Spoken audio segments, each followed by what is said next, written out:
말씀입니다. 오늘 본문은 사도 바울과 바나바가 1차 전도 여행을 마무리하는 내용의 말씀입니다. 주후 47년에서 49년까지 2500km 거리의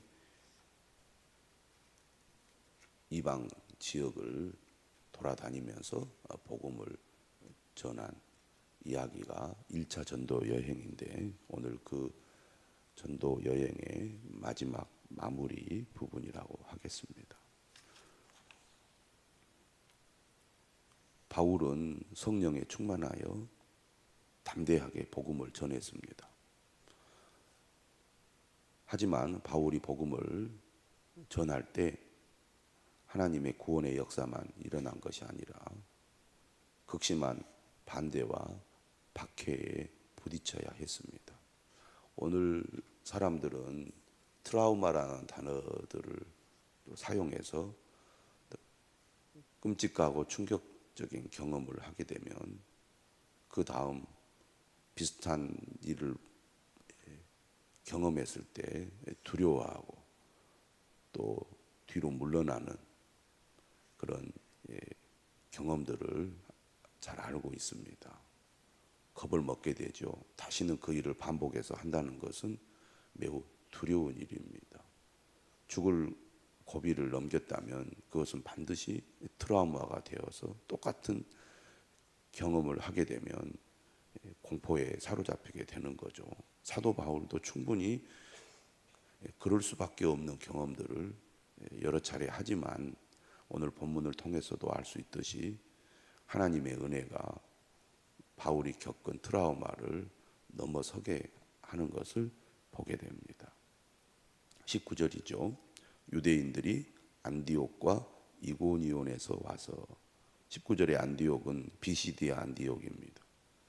안디옥과 이고니온에서 와서 무리를 충동하니 그들이 돌로 바울을 쳐서 죽은 줄로 알고 시외로 끌어내치니라. 돌에 맞아서 바울이 죽은 자가 된 겁니다. 진짜 죽은 것은 아니고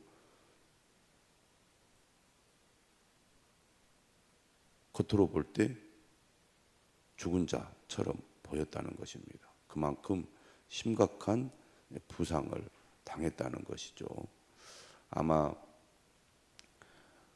돌에 맞아서 뇌라든지 심장이라든지 거기에 큰 충격으로 인해서 실신을 했던 것 같습니다. 피를 흘리고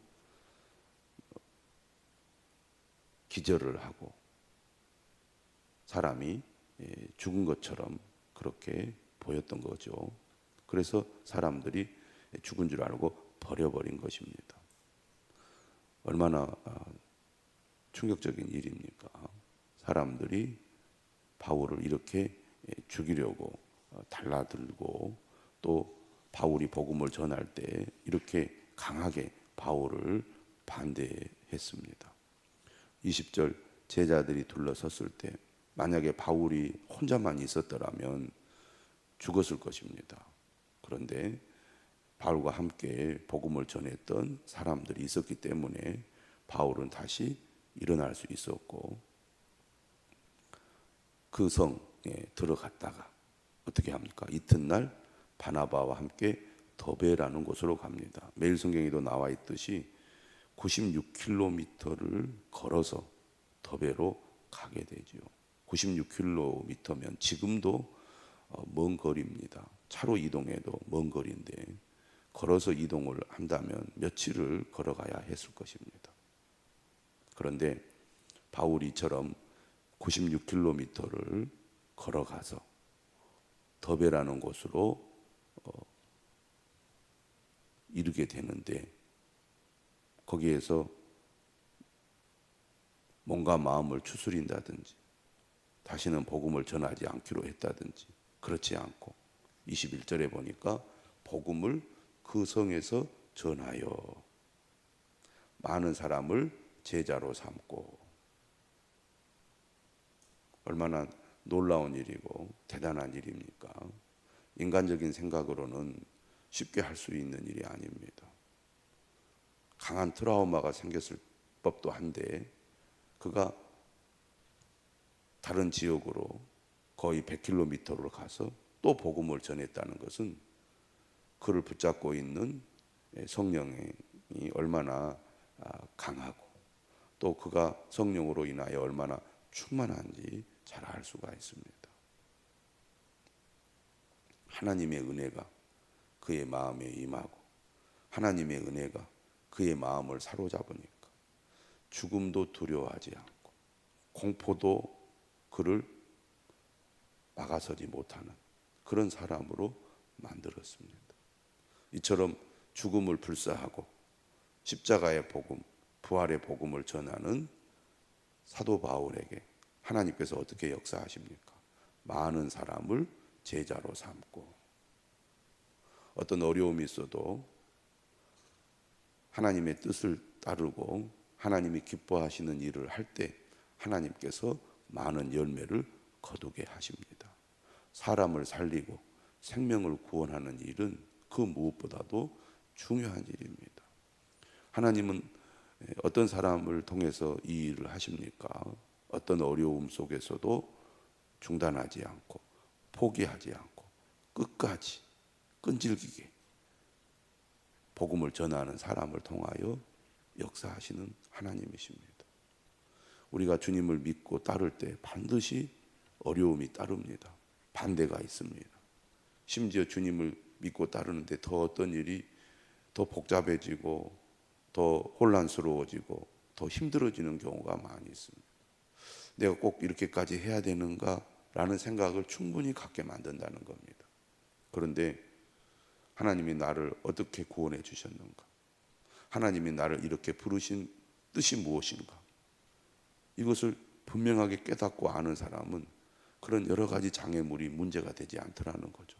바울이 그런 사람이었습니다. 사탄도 끈질기지요. 바울이 1차 전도 여행을 할 때 끈질기게 바울을 괴롭히고 다른 지역까지 쫓아와서 바울을 못 살게 굴었습니다. 바울을 죽이려 들었습니다. 악한 자들도 끈질기고 그 배후에 역사하는 사탄도 끈질긴데 하나님의 은혜는 더욱 강하고 더 끈질기더라 그 말입니다. 그 무엇도 그 누구도 하나님의 은혜를 막을 수가 없다는 것입니다. 오늘 우리도 이러한 바울의 믿음, 바울의 이 끈질긴 사명의식을 본받아야 할 것입니다. 바울은 이제 어떻게 합니까? 그 다음 참 대단하죠. 루스드라와 이고니온과 안디옥으로 돌아가서라고 되어 있습니다. 돌아가서 자신이 복음을 전했던 곳입니다. 그곳에서 박해를 받아서 떠났던 곳입니다. 바울이 복음을 전할 때 박해를 받으면 그곳을 떠나야 했습니다. 떠날 때 얼마나 마음이 아팠겠습니까? 그런데 또 떠날 수밖에 없는 상황이었어요. 그곳에 가면 괴롭힘을 당하고 붙잡히고 죽임을 당할 수도 있으니까 떠날 수밖에 없었던 거죠. 그렇지만 바울은 박해를 피해서 떠났음에도 불구하고 새로운 지역에 가서 또 복음을 전했습니다. 교회를 세우고 믿음의 사람을 세우고 또 박해를 받으면 또 그곳을 떠나서 다른 지역으로 가서 또 복음을 전하고 교회를 세우는 일을 반복해서 했습니다. 그런데 다시 그곳으로 돌아간다는 것은 또 쉽지 않은 일입니다. 하지만 바울은 1차 전도 여행 가운데 그가 방문했던 도시를 다시 재방문하고 있습니다. 이게 대단한 거죠. 거기 가면 붙잡힐 수도 있고 또 위험에 처할 수도 있지만 나는 돌아가야 되겠다. 내가 전도했던 그 도시, 그 지역을 다시 방문해야 되겠다. 왜 다시 방문합니까? 22절에 나오죠. 제자들의 마음을 굳게 하여 이 믿음에 머물러 있으라 권하고. 아직 이 지역의 그리스도인들의 신앙이 뿌리가 깊지 못합니다. 예수 그리스도를 믿게 하는 것도 중요하지만 그 믿음을 지속하게 하는 것은 더더욱 중요한 거죠. 바울은 책임감이 있었어요. 내가 전도했으니까, 교회를 세웠으니까 하나님께서 알아서 하실 거야. 이 다음부터의 일은 하나님의 일이지 내 일이 아니야. 이렇게 생각할 수도 있잖아요.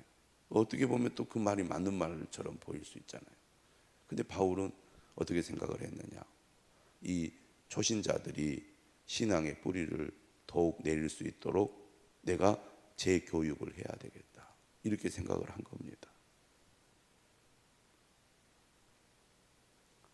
은혜를 받아서 믿음이 자라지만 내버려 두면 이런 영적인 싸움에서 넘어지게 됩니다. 그리고 결국 믿음을 떠날 수도 있는 거죠. 그래서 바울은 제자들의 마음을 굳게 하기 위하여 다시 그들을 교육한 겁니다. 이 믿음에 머물러 있으라. 어떤 일이 있어도, 어떤 어려움이 있어도 결코 이 믿음을 떠나서는 안 된다 라고 가르쳤습니다. 믿음을 지키기 위해서는 마음을 굳게 해야 되는 거죠. 유혹, 또 공격, 이러한 것들로부터 우리가 믿음을 지키려면 무엇보다도 마음을 잘 지켜야 되는 겁니다. 나는 어떤 일이 있어도 주님을 떠나지 않겠다. 나는 어떤 일이 있어도 믿음을 떠나지 않겠다. 나는 어떤 일이 있어도 교회를 떠나지 않겠다. 우리를 시험에 들게 하는 일들이 많이 있거든요. 그러면 믿음 그 전체를 떠나려는 생각을 갖게 합니다. 그런데 어떤 일이 있어도, 무슨 일이 있어도 내가 마음을 굳게 먹고 이 믿음에 머물러 있어야 되겠다. 이런 결심을 하도록 바울이 권면을 한 겁니다. 그리고 믿음의 삶에는 어떤 일이 있을 거라고 말합니까? 우리가 하나님의 나라에 들어가려면 많은 환난을 겪어야 할 것이다. 우리가 어려워서 주님을 찾습니다. 주님을 찾고 믿으면 잘 되고 복을 받을 거라는 기대를 합니다. 하나님은 그런 은혜를 주시죠. 그러나 믿음의 삶에는 은혜와 복만 있는 게 아니라 환난도 함께 있다는 겁니다. 그건 예수님께서 일관되게 가르쳤던 내용이에요. 사도들도 그러한 사실을 강조했습니다. 이 세상은 영적인 싸움터기 때문에 그렇습니다. 이 세상이 우리가 누리는 복의 종착지가 아니기 때문에 그렇습니다. 하나님의 나라에 들어가려면 많은 환난을 겪어야 할 것이다. 반드시 어려움이 있다는 겁니다. 말씀대로 살려고 하면 할수록 하나님의 은혜와 복이 더 크게 임하기도 하지만 말씀대로 살려고 하면 할수록 더 많은 환난이 있게 된다는 겁니다. 근데 우리는 어떤 생각을 하느냐? 조금 힘들면 돌아가려고 해요. 피하려고 해요. 어려움을 겪으려고 하지 않습니다. 타협하려고 하는 거죠. 그러니까 하나님이 우리를 사용하기가 어려운 겁니다. 우리를 통해서 하나님의 역사가 일어나기가 어려운 거예요. 환난을 무릅쓰고 말씀대로 살아야 하고 믿음으로 살아야 되는데 힘드니까 우회로로 가려고 하고 그러다 보니까 어려움을 겪는 겁니다. 오히려 신앙의 어려움을. 그런데 바울은 뭐라고 말하느냐?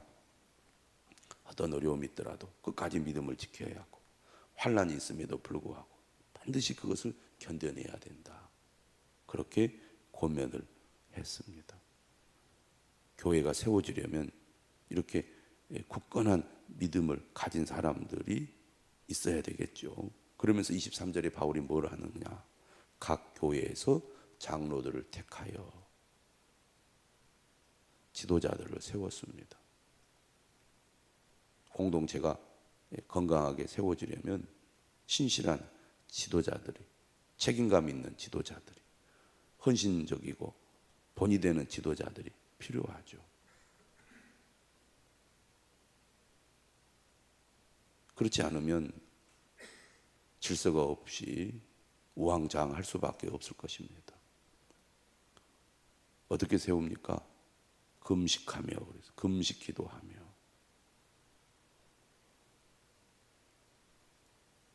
좋은 일꾼이 되려면 기도하는 사람이 되어야 합니다. 금식 기도한다는 것은 나는 완전히 죽고 주님께 나 자신을 맡기는